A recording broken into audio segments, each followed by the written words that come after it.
G'day and happy Cocktail Fridays. As always, I'm your host Troy. Today we are making a Purple Rain cocktail. And what's your bid on the dining room set, Prince? $3.50. I'm sorry? $3.50.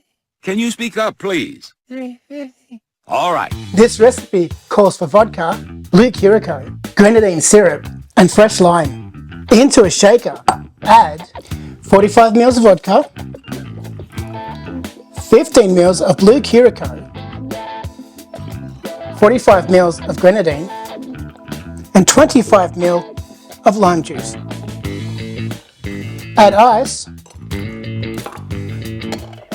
and shake.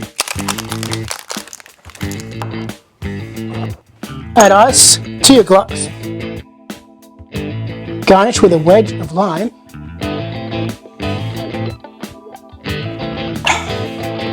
And you're done.